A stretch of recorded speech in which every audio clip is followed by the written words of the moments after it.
Hey, family, welcome to another edition of Cool Jazz Conversations here on WSSB. My name is Marcellus, Shepard, also known as the Bassman. Well, today I have the pleasure of bringing in a brother who is a good friend of mine. Every time I see him, it's always a top shelf time. He is one incredible guitarist, producer, and all-out great humanitarian.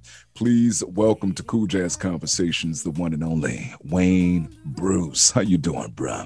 What's going on, brother? How are you, man? Every day above ground is a good day for me, man. Me as well. I mean, I'm thankful that you would even invite me on this platform, being that you owe me money.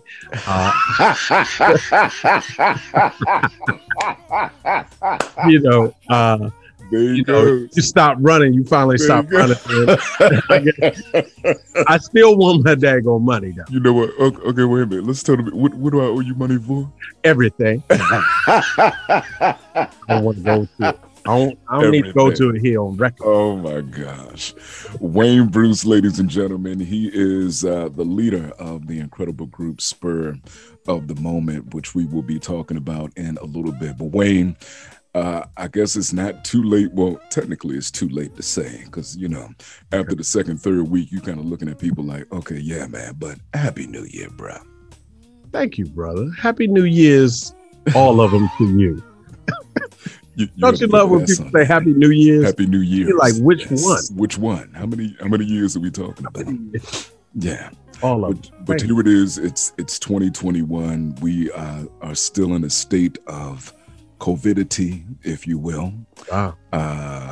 If that is a word, it is now. It's not. It is now. I just coined it, and also just trademarked that as well. So please don't try to use it. No more. Anyway. But how is your mental state in this COVID time, man? Because I know cats are just, the extroverts out there are hurting, if you will, not being able to get out and do what they normally do. So here it is. We've been in this thing for a year now. How's your mental state? So I think the difference is you think I'm an extrovert. I think that's where the separation is. But I am, my wife used to call me the most extra introvert she's ever known. Wow. So she's like, you like being around people, but not more than you like being at home. So it's a thing with me. The mental process of this whole year has been devastating for everybody. Yes. First, I mean, it's not just a musician, it's just not me, it's just not a creator as I am, but you have to look at it on the basis of everybody in the world. And if you think about it on that basis, then who are you to get down and be, I mean, it's affecting everybody. You're not the creator didn't single you out. Right. And so after a couple weeks in and being with a healthcare professional, physician makes a difference for me. Mm-hmm. So I got a chance to understand what was going on and what was the need to shut everything down. Now, we could get into a whole politics thing, but we don't want to go there. No. But I understand. So I kind of flipped it like this. I am a creator. And I am made in the image of my creator. So if I'm made in that image of the creator, then I am put here to create also. So it doesn't matter if I create music or we flip the script to I'm producing video and streaming videos, and created 3 shows, 1 show for my wife, 2 shows for other people in the industry. And it doesn't matter. I create. So I'm going to create, and long as when I start taking that stand, which was early on, everything got better. Everything opened up for me. So, I mean, I'm looking at a product of my own thinking of moving past what has happened around me and try to move forward in it. I mean, that's what we have to do, bro.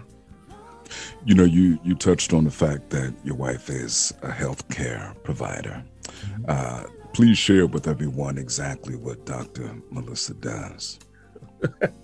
Well, she is amazing, man, and I'm like you. I'm lucky to have a great wife. Amen. I mean, we're lucky to have great women, and she is a physician. So she wrote a book a few years ago called "Excuse Me, Doctor, I've Got What," and it was how to navigate the healthcare system once you get a diagnosis. So everything, she was involved in helping to write the ACA and helping to get hospitals up to date in what was going on concerning the ACA, Affordable Care Act. And then she is a certified medical quality specialist. So she's a emergency room physician who transferred into assistant dean of a med school, who transferred into a consultant, who, you know, is now about medical quality. So it's about how people are producing healthcare for us. Right. And then with this COVID thing, she's become like a leading voice in our community, in the African American community, and soon to be in all the communities, just on COVID. And that was just from me prompting her about the care of our parents, because we take care of our parents. Wow. And it was just like, hey, man, if we don't get a handle on this thing could kill our parents. Yeah. She dug in and studied and researched, and every week, and she has our show. We turned that book into a show. Nice. First, we turned it into a curriculum for schools. Then we turned it into a show, a streaming show where she answers questions every week on the pandemic and on other healthcare issues. So, well, what's the name of the show and where can folks find it? It's called Excuse Me, Doctor. and it's Monday nights on Facebook Live and on YouTube Live under you can just look for Be Health Empowered or Dr. Melissa Clark. She had to keep the Clark because it costs too much to change it to the Bruce, bro. And we about saving the nickel. Oh, man. That helped us out. You know what I'm saying? Yes, sir. You never know what's going to help you. Right. I changed that name. I was able to save a few pennies. Yes, sir. Might get a grill one day. One day. We're going to talk about that later on, too. But Wayne, you're born and raised DMV. Yeah. Yeah. Where exactly did you grow up in the DMV? Well, I always say I was born on Georgia, right? Mm-hmm. People say, you from Georgia? I say, I'm from Georgia Avenue. In Washington, D.C. So, yeah, there up until my junior high years. And then my mother and I moved to Suitland. Okay. So, product of Prince George's County. Yes. And then went to school at University of Maryland. So I attended University of Maryland. I'm an alumnus of University of Maryland. So kind of in this area the whole time. And this has been fertile ground for me. Yeah, most definitely. So growing up in DC on Saturday mornings, what was it that Mama Bruce and Papa Bruce were playing when it was cleanup time in the house? What songs were played? What artists were played in the house? Wow, that's cool. First, Papa Bruce could have been at camp most of the time.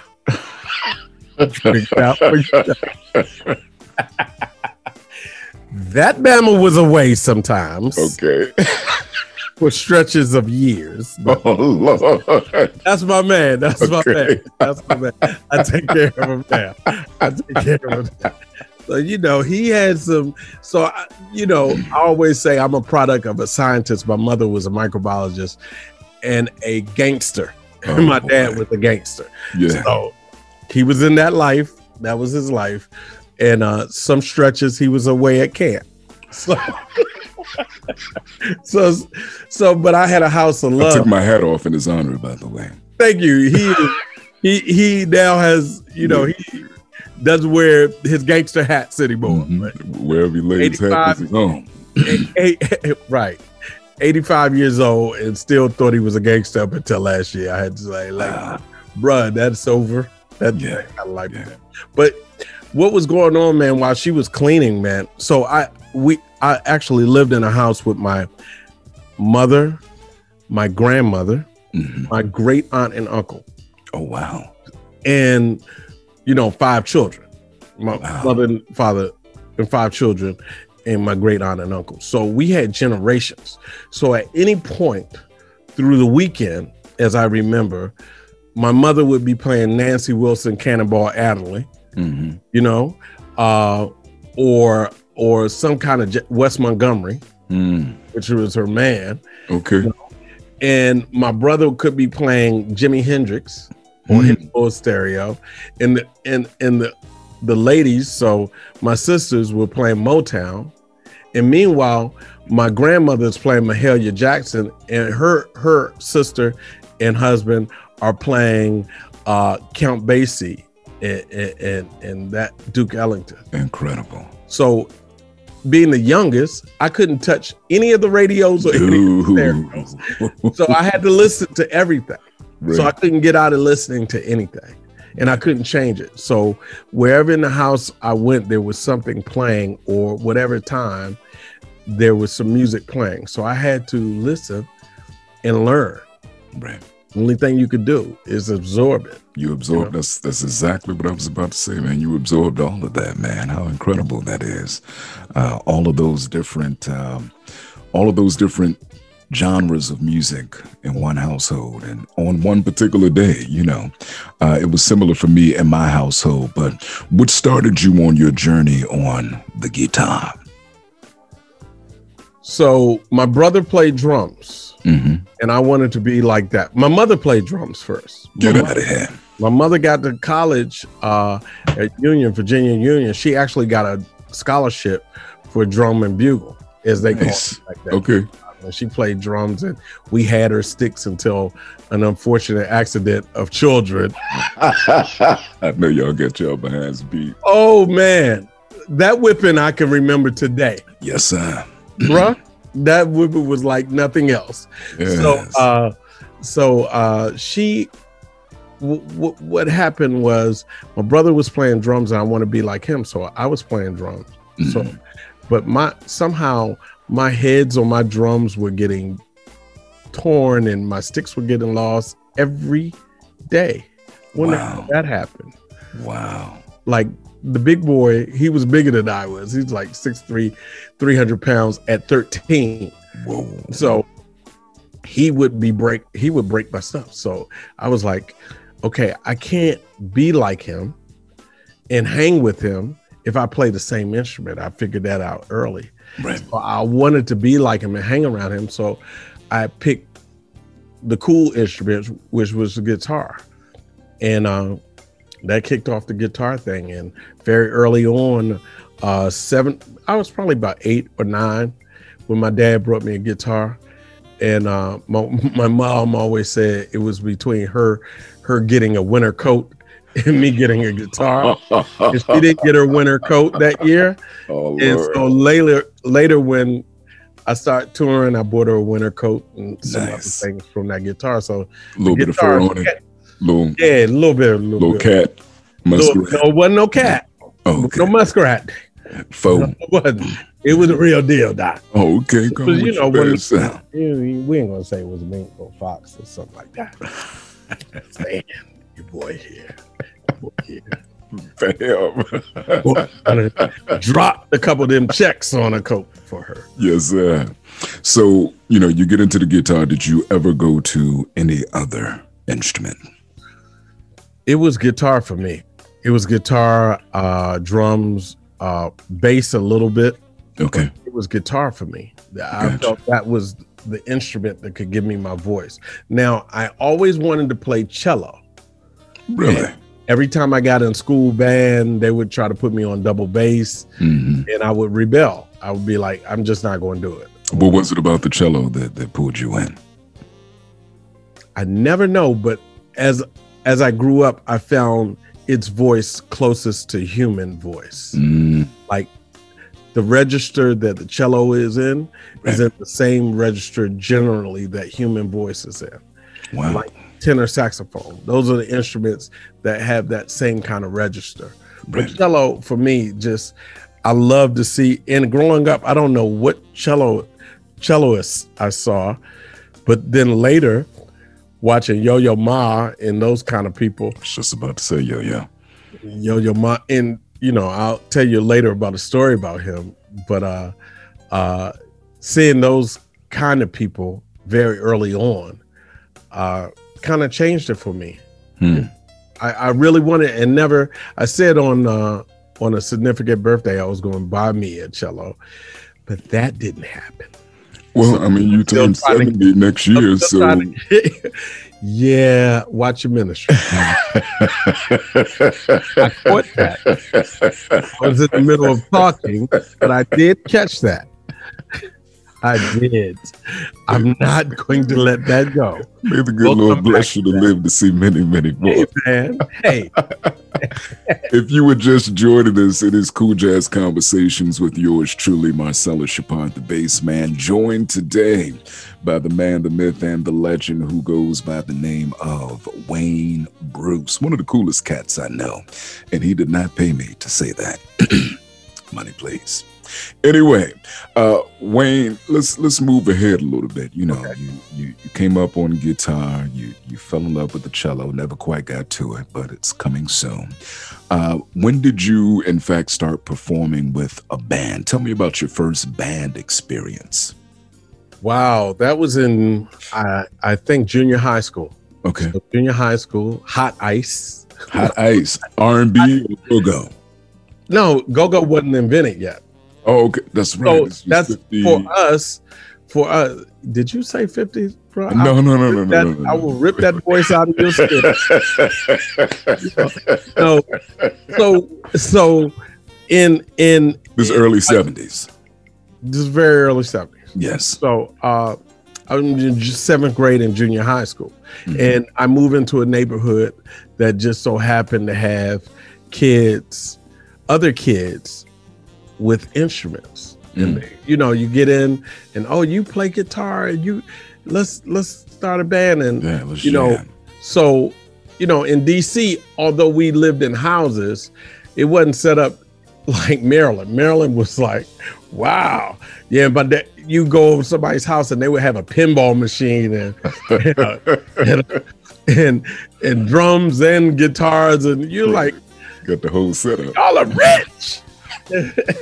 So they allowed us to come in and play, students from the school, and that kind of changed my life. Seventh grade, and that continued through high school, different iterations of bands. And once I got to high school, Dwayne Smitty Smith, who plays with Boney James, the Isley Brothers, and we went to school. He was a year older than me. He is older than I am. Okay. He is older than I am. So, he was at Suitland as well. He was at Suitland. Gotcha. I was at Largo, by the way. Oh, were you? So yeah, we didn't even count Largo. But anyway,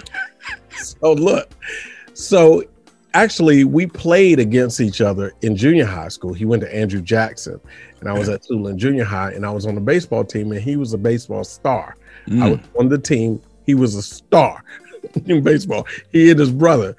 And I quit baseball after playing that squad. Wow. They were that good. Okay. They were like mini pro squad. So when I got to Suitland, I came behind him, and he was on the football team, and I was like, wow, Dwayne is playing football and he plays bass. And so he had come and played bass with us, and eventually we got together and started bands and played in bands all through high school. And he left to go to the Air Force, military. And I decided that I didn't like school anymore. Did you now? College graduate, high school dropout. Wow. Something you don't know. Wow. Yeah. Look at that. So look at God. I mean, so what pulled you back in to get yourself together and get back in school? I graduated actually before my class. I went and got my GED before my class graduated. And okay, got you. So you had just made the decision, you know what, I'm just done with school. I made the decision because I was stupid. Like I wanted to do starved, but you were scared to leave the house because you wanted to keep eating because you were a fat boy. Like, and mama cooked it. Right. So like, and she was like, either you're going to go to work or you're going to go to school. Because nobody, when I leave the house, you have to leave the house, brother. Right. And she made that determination. So I worked. I lied about my age and worked and found out I didn't like that. And somebody said, hey man, I got a program for you. Actually, my cousin had gone through the same thing and he got a program for me. And I went into that program and became a speaker nationwide for that program. And nice. they toured me around the country and made sure I got my high school education, and they got me into college. Nice. And so I took the test. Not just into college, but a premier school, a premier university, the University of Maryland. Yeah. Yeah. Yeah. An expensive school too. My test scores were high enough where I started getting college offers. Mm-hmm. So they were like, nobody's ever scored like this on a GED. I was a really dumb kid living in, I have a smart kid living in the dumb kid's body. You just want to act up. But right. I knew I didn't want to work anymore. That was hard. Working as a child with grown people, it was grown people. They were like, they didn't care if you played guitar or not. They were like, dude, you got work to do. You didn't finish your work. You were like, hey, you were in real spaces. So I went to college, man. And it was beautiful. Wow. College, I stopped playing guitar though. So yeah, I quit playing for like 7 years. Okay. What did you major in college? It wound up being individual study major, music administration. So I wound up going into arts administration, not music administration, arts. And I thought I was going to run a gallery or something or run a venue because I knew I liked the arts, but I didn't think I had it to be a musician. Mm-hmm. I was like, I don't have it. I'm not good at it. But look at you now. Yeah, that last year, I was like, let's try to give it a go for a year. And I gave it a go. And some encouragement from my line brother. I had pledged my fraternity, Kappa Alpha Psi Fraternity Incorporated, the best fraternity. Behind Alpha Fraternity Incorporated. Yeah, go ahead, bro. That's so good. My line brother was a music major. Okay. And, we kind of connected on that. And we talked about music constantly. And he was just like, man, just practice a little bit, And he encouraged me to practice. And that, last year I practiced and I was like, maybe I can make a go of it. And then leaving the university, I was at home. And my mom's like, you got a year, bruh. I'm going to give you a year. You have 1 year to do whatever you want to do. Yeah. After that, all the mortgages, you're going to either pay half the mortgage here or you're going to go get your own place. Just had one of those conversations not too long ago. You got to have them now. Now I'm a grown man. People are like, hey, doc, this is not free anymore. No. And she was like, okay, I'm going to give you, she gave me 4 months at first and then saw my commitment. And she was like, okay, I'm going to give you a year. And within that year, I start playing out with people. Nice. Julie Hall was my first gig, like as a paid, you got paid. And I was in a band with Federico Pena and all these people thought, so I tell people this story. I researched what I wanted to do for a year. I went to clubs every week for a year to see what I wanted to do. But I was just doing I was just doing like a reconnaissance. Mm-hmm. Like just observing, seeing what the playing field was and who does what. I just thought you drank and came to hear us play. Wow. They never knew I thought you were a fan. They thought I was a fan. And when I could remember one day somebody came into a rehearsal, they were like, I thought you play an instrument? And then they were like, you're good?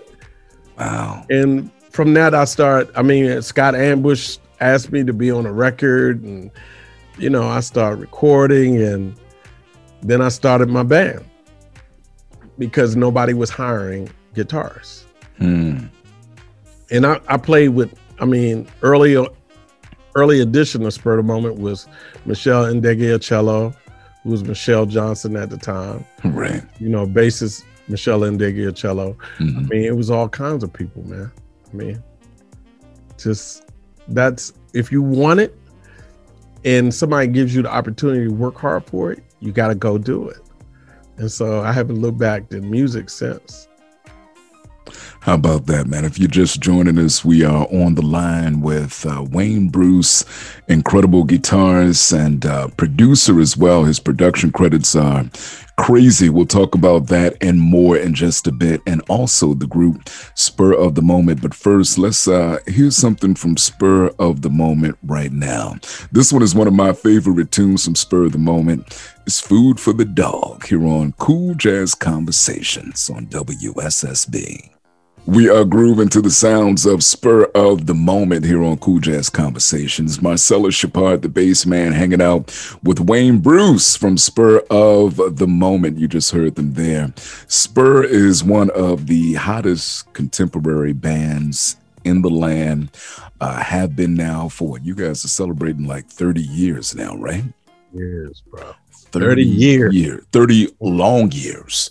And what some folks know is that not only do you all produce your own projects, you got a couple of albums out there, but you also back up some of the most top-tiered artists out there over the years when they come to town, when they go on tour, from Patty Austin, the late great George Duke, Will Downing, Layla Hathaway, Lettucey.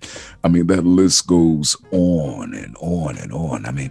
How crazy is that? And at what point did it click for you all to realize that this was a viable market for you as a band?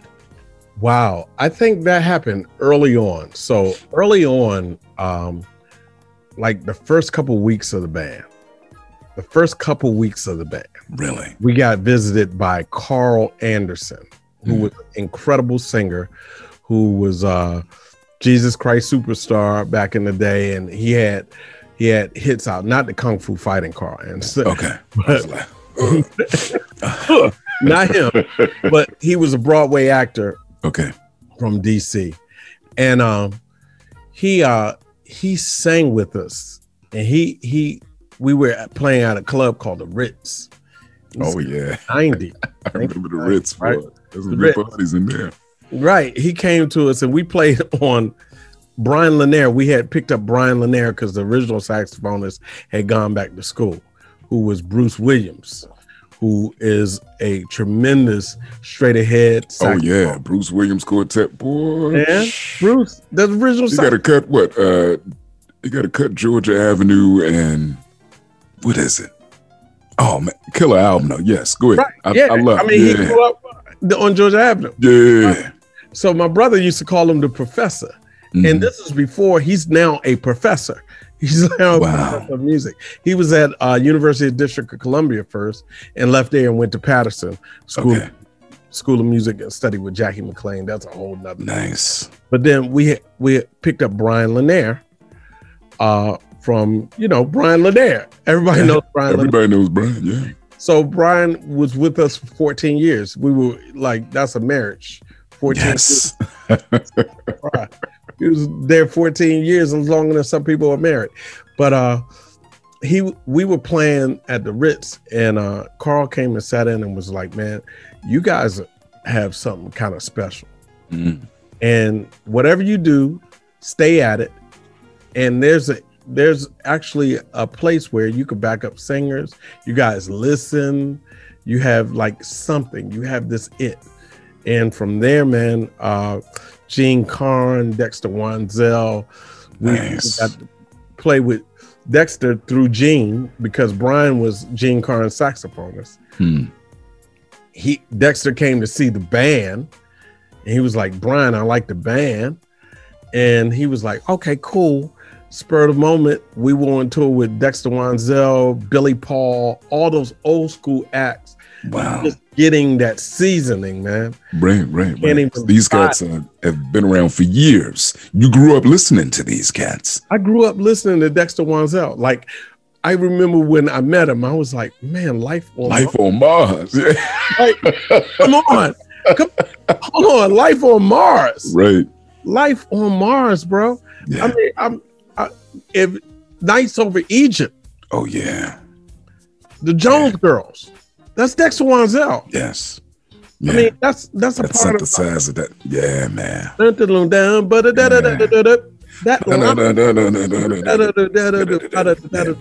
Yeah. I mean, I don't want to live all alone. Phyllis Herman. That's Dexter Wansell. Yeah. And he's telling us these stories, you know, so we're getting all this seasoning early on. And then cats would come through, like Najee was early in his career. Najee, Jonathan Butler, and all those cats would come through and we were open for them. We got a chance to talk to them and they were all great. Now, these cats have now become our contemporaries. Yeah. And they're now our friends. Like, I could call Najee up, hey, I need you to do this. Right. And he answers the phone. But before, we would look up to these cats and be like, you're actually out there doing it. And they would talk to us. They would share the knowledge. And that's one of the things. I think it clicked around 90, 91 that, hey, we might have something here that nobody else has. And one of the radio station PDs, Hector Hannibal, over at HUR, heard us and called us to do. He was like, man, you know, I got Tom Joyner coming in here. We need something special. Then Tom Joyner, the first Fly show. The first. We need a band. Wow. He was like, well, I got Will Downing and Angela Bofield coming in. Can y'all learn their songs? Nice. One rehearsal at 5:30 in the morning. The show goes live at 6. Wow. We do. They had a duet or something. They did. I Tried together. Together. They had never done it as a duet, but they did it as a duet. Nice. We had each learned the key they had it in, and from there, man, Will stayed in touch with us. I wound up working with Will for a number of years. Still work with Will. Yeah. Wound up backing up Angela Bofield. She called us. After then, I mean, so it's been a charmed life. You know, you never think you can do it until you're doing it, until you have to do it. Like, yeah, we have to do this. Right. Yeah. So it's been real cool in that manner. No, it's absolutely awesome when I think about it. And I guess it kind of makes sense now. You know, I look at the number of years that you all have been out and you have 4 or 5 albums. And so you're not necessarily relying just on album income like some artists are, because you guys are you're gigging all year long. Right. You know, and so working on the album then becomes making the time in between those gigs to actually produce an album. Yeah. And I know, you know, it's been a couple of years now. I want to say 2017 is when In Too Deep came out, the last album, which feels like forever ago now. Yeah. It's still rolling out. We still got track that people like, can you release this track as a single? Wow. So you're still releasing singles. Yeah. That's amazing. And that's what the music biz is now. Right. Game change. Yeah. Game changed in the middle of making that record, 2017, 2018. I held the record for a year. I held that record for a year or two.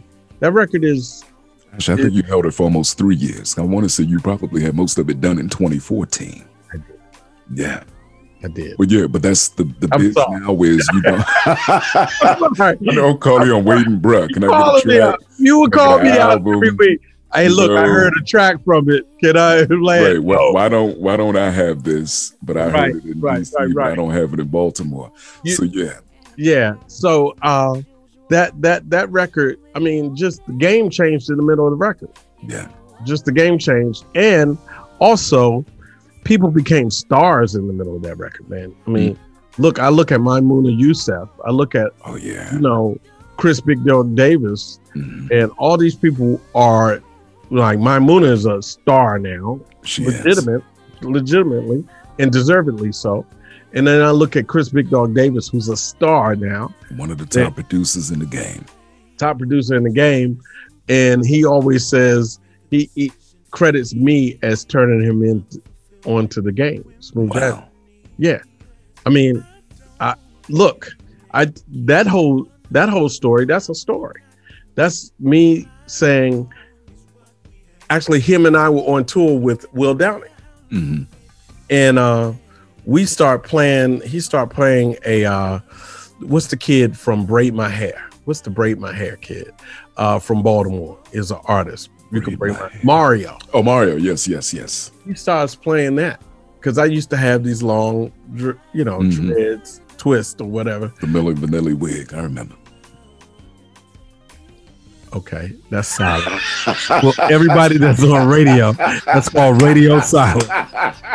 Everybody on video, you can see my face. But everybody on radio, that's called radio silent. Radio silence. Go ahead, man. I'm sorry.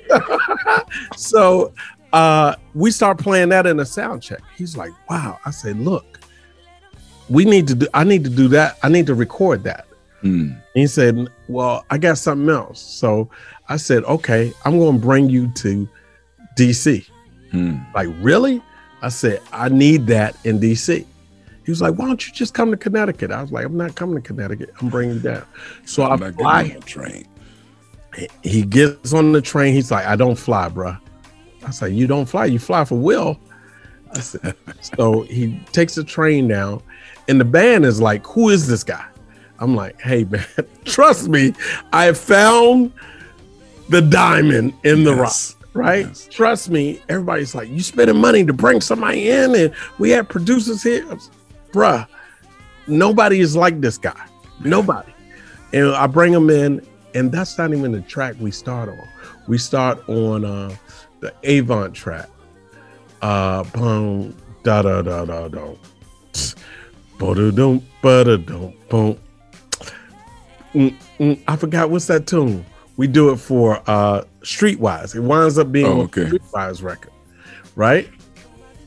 And we bring him down. That was originally supposed to be on the Spur of the Moment record, right?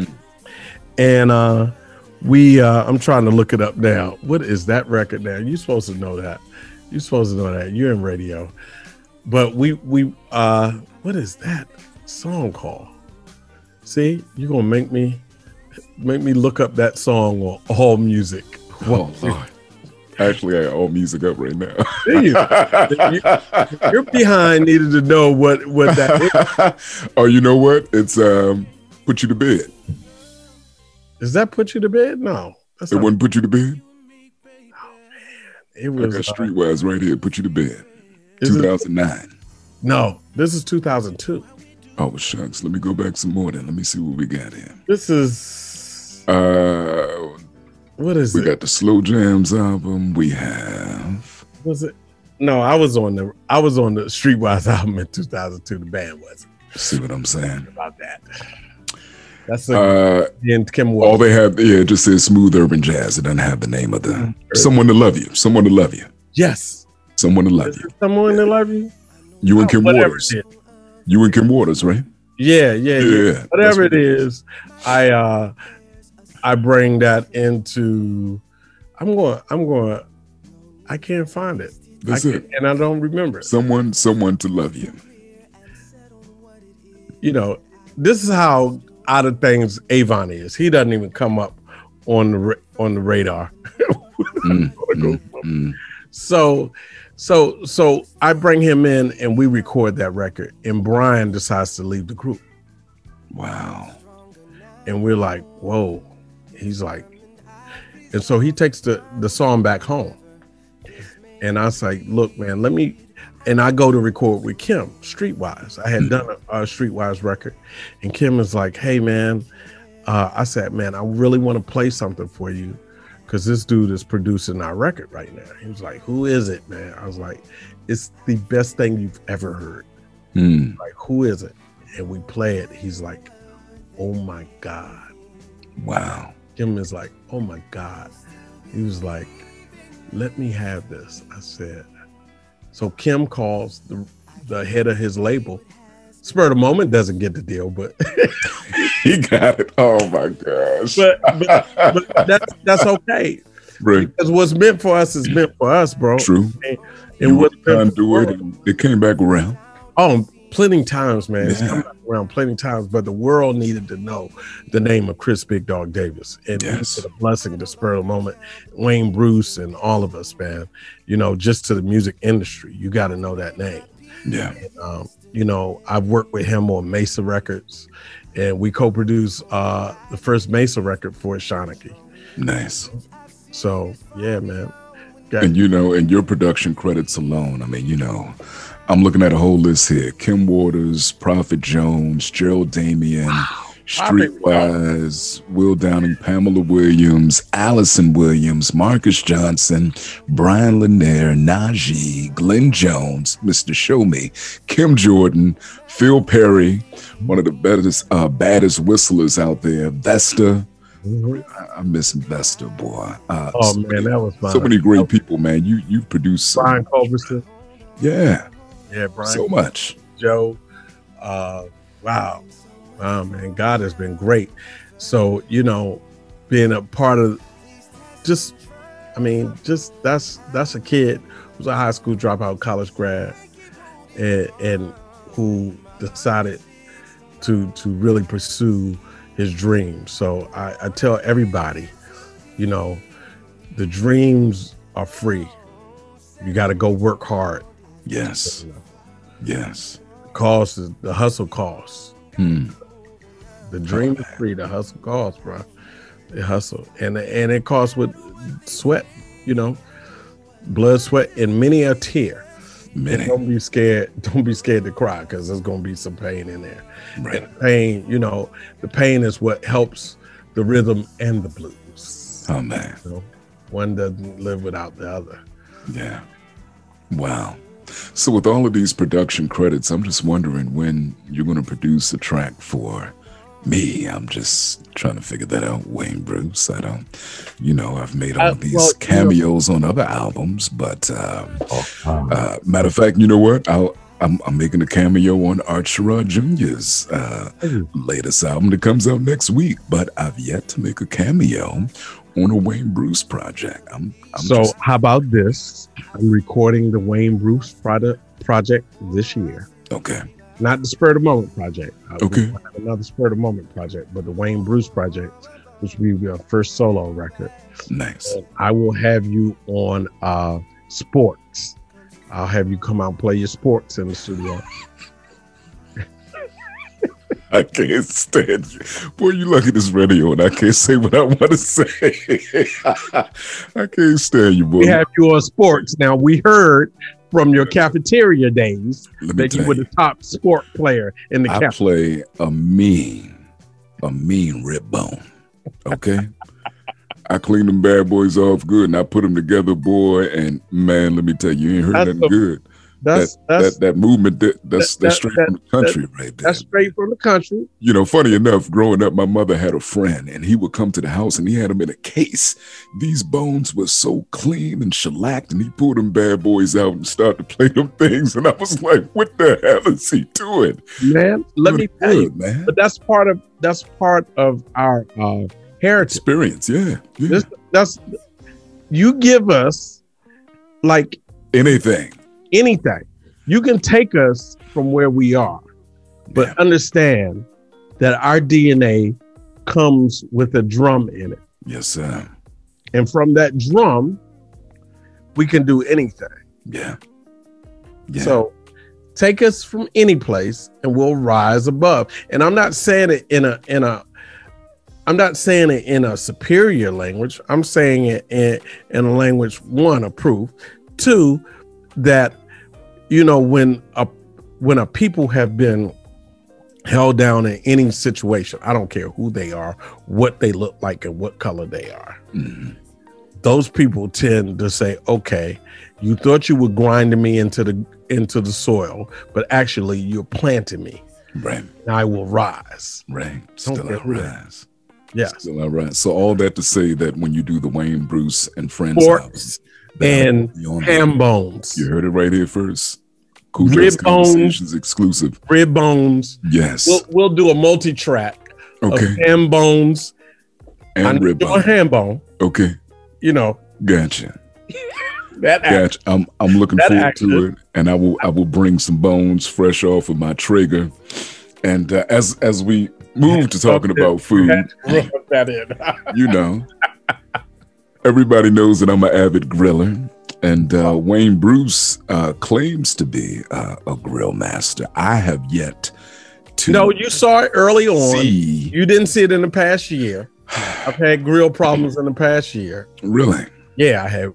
I mean, you said grill problems so passionately, almost like a man talking about his woman problems. You know, I got grill problems, boy. I got grill problems. I got 99 problems, and a grill was one. A grill is one. Right. Looking for somebody to hit you. So look, but a few years ago, I told you when you laughed at me wearing gloves while I was grilling. Now everybody wears gloves while they're grilling. Y'all tried to play me. Everybody is wearing gloves. Everybody's I'm not going to forget you. I got a box of them upstairs. Right. Now, who wears gloves when they grill? Grill masters. Grill masters. Yes, grill masters. So now that you've caught up, had a year and a half on a real grill, posting sexy grilling pictures of yourself and overdubbing, doing voiceovers on, look at the beat. Listen, let me tell you, you know, it's all about that self-promotion, man. You know, when you have a brand, you have to constantly put it out there. So yeah, so if I'm doing my grilling, I'm gonna throw some voiceover in there as well. Well, look, man, you have really risen to the top of this grill game. Thank you, brother. Now, it looks great. I don't know if it tastes great, but I haven't been invited to get a plate or anything. I just want you to know that. After you get your 2 shots, let me know. All right. Now. After you get both shots, let me know. And I had to get both of them. Like my wife just got the second Moderna. Yeah, you got to wait to get both of yours. Have you gotten any of yours? I haven't yet. I mean, if you're healthy, you're young. You're not going to get them until August. Thanks, Wayne. I appreciate that. But yeah, as soon as August, as soon as I'm able to get it, I'm going to get it. Johnson & Johnson van somewhere. Oh man. They throw out that one shot. You know, they say they have a shortage of people to administer. I might show up with some doctor credentials. Yeah, man, this situation worldwide is a little tough. Serious, yeah. And we're not laughing. I want to make this clear. I'm not laughing at anything concerning any part of this whole situation. Not at all. It's a very serious situation. But you have to make light, because at some points, if you can't laugh about this, you'll cry constantly. Yeah. About what's going on. Yeah. And you know, after I get my 2 shots, I shall pass the Shepard household. Yes, sir. And pick up a bone or 2. Yeah. Is that cool? The smallest one. The smallest one. Cool Jazz Conversations, incredible producer, incredible writer, incredible guitarist, and just plain out cool dude, man. Can't tell you enough. Love you, brother. Thank you for your time, man. Appreciate you. That is going to do it for Cool Jazz Conversations. The program is a production of TVM Productions here on its home of South Carolina State University's WSSB. We are available wherever you listen to podcasts, everywhere from iHeartRadio to Spotify, Amazon Music, Player FM. You can even say, Alexa, play Cool Jazz Conversations, and she'll say, sure. But definitely check us out, and also follow us at Cool Jazz Conversations on Facebook and Instagram. And you can download the podcast at your convenience at cooljazzconversations.podbean.com. My name is Marcellus, Shepard, the Bassman. My name is Marcellus Shepard, the Bassman. Right, bro. I'll see you next time. He does bass. all his turkeys, all his ribs. He based them. The Based Man. That's your new name. I'll see you next time right here on Cool Jazz Conversations.